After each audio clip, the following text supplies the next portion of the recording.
Começou uma rivalidade bizarra aqui, né? Entre palmeirenses, brasileiros aí e portugueses lá, os moradores de Portugal, fãs do Porto. Cara, olha só aqui no Twitter, pessoal. O Planeta do Futebol postou o seguinte: a diferença de torcedores de Palmeiras para torcedores do Porto é absurda aqui no estádio. Eu diria pelo menos 15 ou 20 para um nesse momento. Foi aqui o que o Eric Faria falou na transmissão lá no Sport TV. E aí, cara, um português respondeu o seguinte: isso já era totalmente esperado. É a competição mais importante que o Palmeiras já jogou. Ah lá, começa a diminuir o Palmeiras, né? Já no Porto não se vê o entusiasmo que uma Champions traz. Poucos são os que pensaram se querem gastar dinheiro para ir aos Estados Unidos ver o jogo. Além disso, o Palmeiras tem mais torcedores no total e mais imigrantes nos Estados Unidos. Foi o que o português falou aqui, né? E aí, cara, isso começou uma discussão gigante, né? Entre os próprios portugueses e tudo mais. A mídia lá de Portugal, cara, tá chocada com a partida de ontem, né? Que o Palmeiras amassou aí o time do Porto, né? Vamos dar uma olhada nesse vídeo aqui, cara, lá do canal Futebol Brasileiro. Ele trouxe aqui um trecho, né, do que a mídia de Portugal tá falando. Vamos ver. Do jogador, mas eu pensava que ele ia querer ter mais a bola em seu poder também, para mostrar algum serviço. Mas ali ao lado do Varela, acabou por passar um pouco ao lado da partida. E eu acho que quando chegamos ao final desta partida, acho que o Futebol Clube do Porto tem que estar agradado com este empate.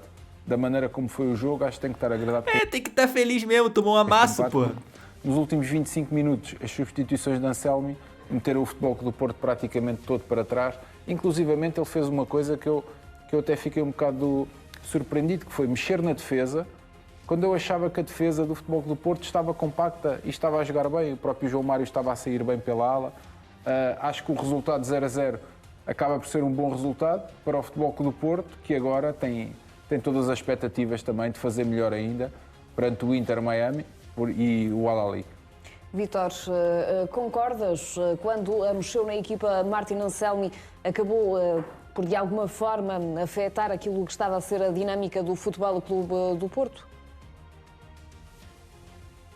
Boa noite a todos aí no estúdio. Sim, temos que concordar, só com uma diferença em relação àquilo que o Zé disse. Eu acho que o Martin Anselmi percebeu aquilo que os brasileiros estavam a dizer, nos órgãos de comunicação social brasileiros, que o Futebol do Porto estava completamente esgotado fisicamente, perdeu o controle tático da partida, caiu e recuou no terreno, depois também queremos ouvir Rodolfo sobre isso, e a partir daí o Martin Anselmi agarrou-se claramente ao 0-0. Todas as substituições, com exceção a questão do Veiga pelo PP, acaba por ser uma compensação, mas com todo o respeito, o PP tem sido os piores jogadores de futebol do Porto dos últimos meses.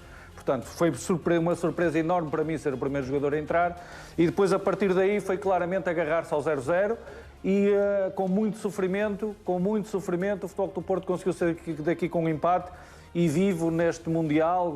Tem 2 jogos que pode ganhar. O Al-Ahly é uma equipa incómoda, mas o Inter de Miami é uma equipa muito mais fraca do que aquilo parece. Não vamos olhar para os nomes. Vou só dizer isto que é importante. O Futebol do Porto não jogava há um mês. O Futebol do Porto não jogava desde o dia 15 de maio, quando defrontou o Nacional, ganhou por 3-0. No período em que o Futebol do Porto esteve sem competir, o Palmeiras fez 5 jogos. Portanto, eu estava à espera até que o início da partida fosse o período mais difícil para o Futebol Clube do Porto. O Futebol do Porto não tivesse ritmo, mas não. O Futebol do Porto entrou bem no jogo, parecia que tinha o jogo taticamente controlado. Com o decorrer da partida é que deixou completamente fugir esse controle. Portanto, eu não estava à espera que o Futebol do Porto quebrasse fisicamente como se claramente quebrou e, sobretudo, que os jogadores que entraram, Zé, também queria depois, pode dizer alguma coisa sobre isso, Mr. Otávio, sobretudo os jogadores que entraram, que foram jogadores para segurar o empate e serem defensivos, se tenham mostrado tão pouco agressivos. O Futebol do Porto não conseguiu subir a linha de pressão para afastar o Palmeiras da entrada da área e foi praticamente dar-se à morte e ao massacre. Por isso, Zé, que eu acho que ele meteu o Noyan Pérez, tira o João Mário e desviou o Martim Fernandes, Victor, para ter mais um jogador para o jogo aéreo. Mas repara numa coisa, Cara, mais uma desculpa aqui, dessa vez é que o Palmeiras jogou 5 partidas enquanto o Porto estava fora. Tava descansando aí. Tava descansando então, viu? Podia ter chegado em melhor forma fisicamente então, né? Passou um mês descansando, pô. O Futebol Clube do Porto este ano, né? E acho que somos unânimes em dizer isso, não mostrou a agressividade que nós víamos no Futebol Clube do Porto nos últimos anos, que o Futebol Clube do Porto sempre foi uma equipa agressiva sobre o portador da bola e este ano não o conseguiu ser. E contra o Palmeiras era decisivo, também conheces o Palmeiras, esse é o fator decisivo do Palmeiras, a agressividade e a depois depois de ter visto o jogo, eu acho que este 0-0 foi um bom resultado, depois da última meia hora que o Anselmi, eu acho que as substituições acabou por empurrar a equipa para trás. Rodolfo, mas antes do início deste jogo, tinha dito que achava que ia ser mais do mesmo. Foi mais do mesmo, na sua opinião? Não, num aspecto. Gostei do Futebol Clube do Porto sem bola. O Futebol Clube do Porto sem bola aproximou-se mais do Futebol Clube do Porto, da sua essência, do que é o Futebol Clube do Porto. Ou do que era o Futebol Clube do Porto. O que é que foi? Lutaram, correram, fizeram faltas, tentavam, portanto, unirem-se em momentos mais difíceis quando o Palmeiras estava com o controle do jogo e dentro da área do Futebol Clube do Porto e até no seu meio campo.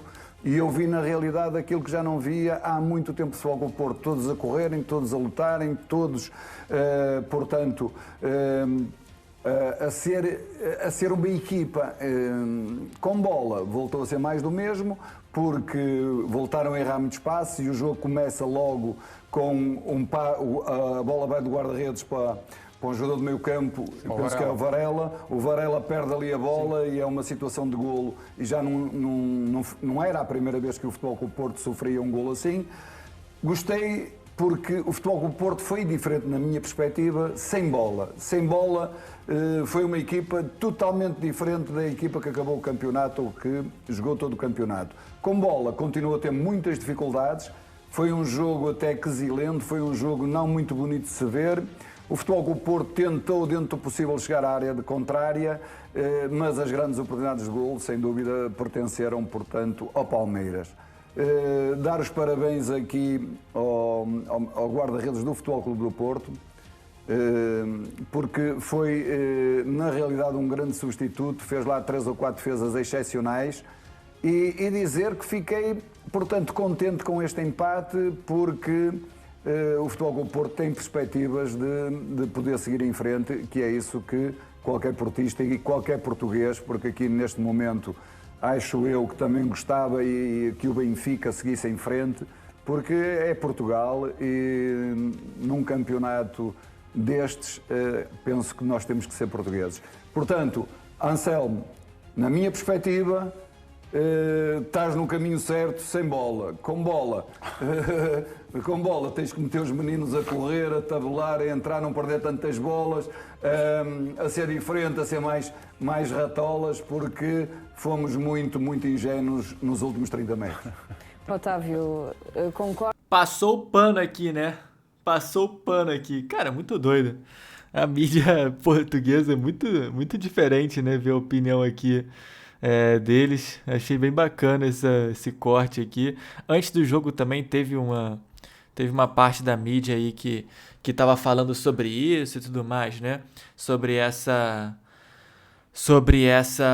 partida, cara. E realmente deu pra ver, pô, que o Palmeiras jogou de igual para igual contra aqui o time do Porto e jogou até um pouco melhor, na minha opinião, né? Claro que poderia ter... O empate não foi lá um resultado tão injusto assim, o Porto também teve chance de fazer gol, mas foi bem bacana, cara. E é legal ver que eles também estão torcendo para os times portugueses, né? Assim como aqui no Brasil, a gente está torcendo pelos times brasileiros. Mas enfim, é isso, pessoal. Espero que vocês tenham curtido aqui o vídeo. Se você curtiu, deixa aquele seu like aí, não esquece. E é nóis, tamo junto. Valeu e até o próximo.